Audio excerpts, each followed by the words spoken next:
Hello students, आपका स्वागत है आपके अपने यूट्यूब चैनल बायोलॉजी एडुटेनर में।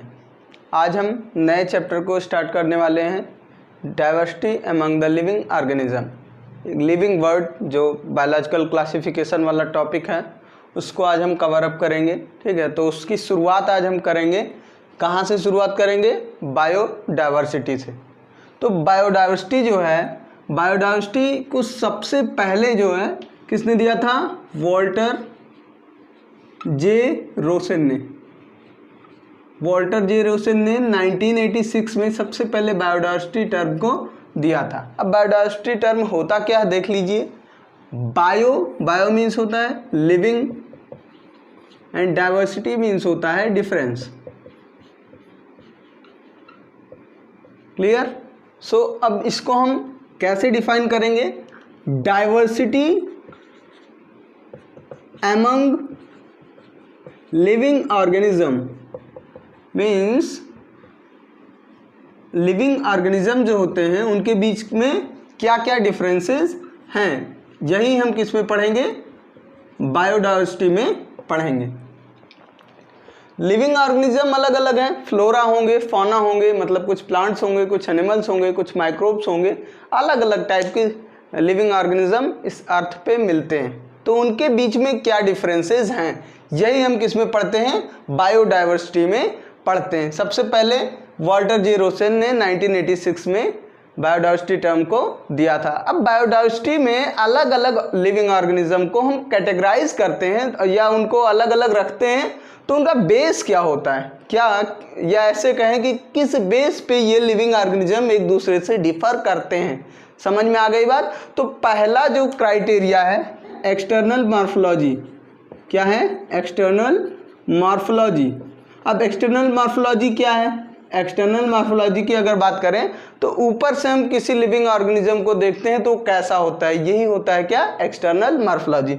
लाइक दैट उसका शेप कैसा होगा, साइज कैसी होगी, कलर कैसा होगा, और साथ ही साथ उसका बॉडी डिवीजन कैसा होगा, मीन्स उसकी बॉडी किस किस पार्ट में डिविजिबल होगी। जैसे प्लांट की बात करें तो रूट, स्टेम और लीफ पे प्लांट डिविजिबल होता है, और अगर ह्यूमन बीइंग की बात की जाए तो हेड, थोरैक्स एंड एब्डोमेन यानी सिर, धड़ और पूंछ में पूरी बॉडी हमारी डिवाइड होती है। तो बिल्कुल इसी तरीके से उनका शेप कैसा होगा, साइज कैसी होगी, कलर कैसा होगा और बॉडी डिवीजन कैसा होगा।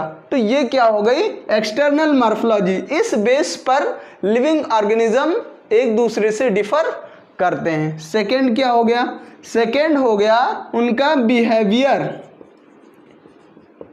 यानी उनका बिहेवियर कैसा है ये भी डिसाइड करेगा कि वो एक दूसरे से कैसे अलग हैं। तीसरी चीज आती है मूड ऑफ न्यूट्रिशन।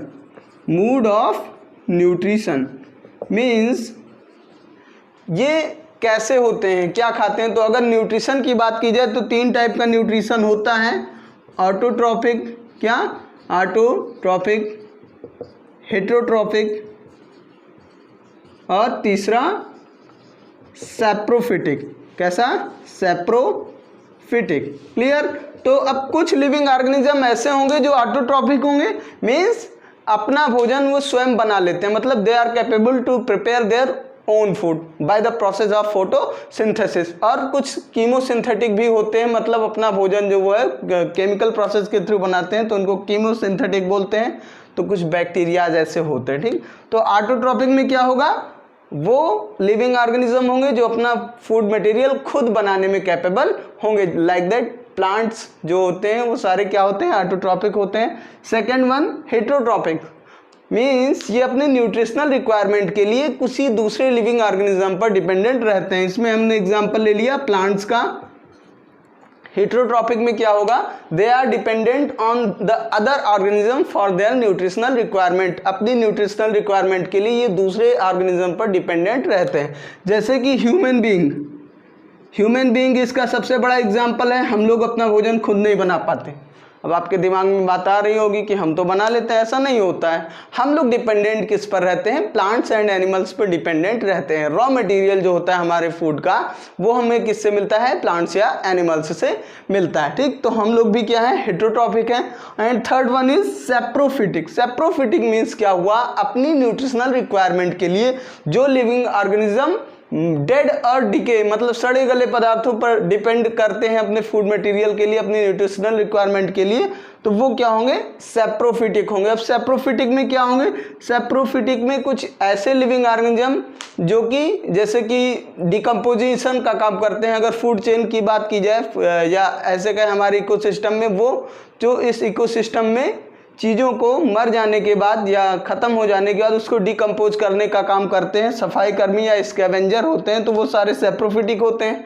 तो सैप्रोफिटिक अलग अलग टाइप के लिविंग ऑर्गेनिज्म होंगे, जैसे कि हमारा बैक्टीरिया है, कुछ फंजाई हैं, ठीक, फंजाई में से मशरूम है वो सैप्रोफिटिक है। तो ये सब क्या हो गया, मोड ऑफ न्यूट्रिशन, इस बेस पर भी लिविंग ऑर्गेनिज्म एक दूसरे से डिफर करते हैं। तीसरी चीज क्या आ गई, रिप्रोडक्शन। रिप्रोडक्शन के बेस पर भी सारे लिविंग ऑर्गेनिज्म एक जैसे नहीं होते हैं कि किसी में एसेक्सुअल मूड्स ऑफ रिप्रोडक्शन होता है और किसी में सेक्सुअल मूड्स ऑफ रिप्रोडक्शन होता है। ठीक है, तो अलग अलग, जैसे प्लांट्स में ये दोनों होते हैं और एनिमल्स की बात करें तो केवल सेक्सुअल रिप्रोडक्शन होता है। तो इस बेस पर भी ये एक दूसरे से डिफर करते हैं। तो ये क्राइटेरिया क्या हो गया, ये क्राइटेरिया हो गया किसी भी लिविंग ऑर्गेनिज्म के बीच के डिफरेंस का। मतलब इन सब चीज़ों से हम क्या पता कर सकते हैं कि उनके बीच में डिफरेंसेस क्या हैं, समझ में आ गई। अब एक सबसे बड़ा जो क्राइटेरिया है वो भी देख लीजिए। सबसे बड़ा क्राइटेरिया क्या है, वो है हैबिटेट, यानी कि हैबिटेट के बेस पर भी लिविंग ऑर्गेनिज्म एक दूसरे से डिफर करते हैं। अब हैबिटेट आपका 3 टाइप का होता है। कितने टाइप का होता है, 3 टाइप का। मोस्टली अगर देखें तो एक होता है टेरेस्ट्रियल, दूसरा होता है एक्वेटिक और तीसरा होता है आर्बोरियल। ठीक, तो टेरेस्ट्रियल की बात की जाए तो जो लैंड पे रहते हैं, जमीन पर रहते हैं, उनको क्या कहते हैं, टेरेस्ट्रियल बोलते हैं, जैसा कि हम लोग हैं। एक्वेटिक मीन्स जो पानी में रहते हैं, जैसे मछलियां हैं, ठीक, अलग अलग टाइप के एल्गा, मरीन एल्गा होते हैं, ठीक है, पानी में रहते हैं। और अलग अलग टाइप के जीवधारी जो भी होते हैं, एम्फीबियंस भी होते हैं, वो सब भी पानी में रहते हैं और ज़मीन पर भी रहते हैं। ठीक, तो ये हो गया।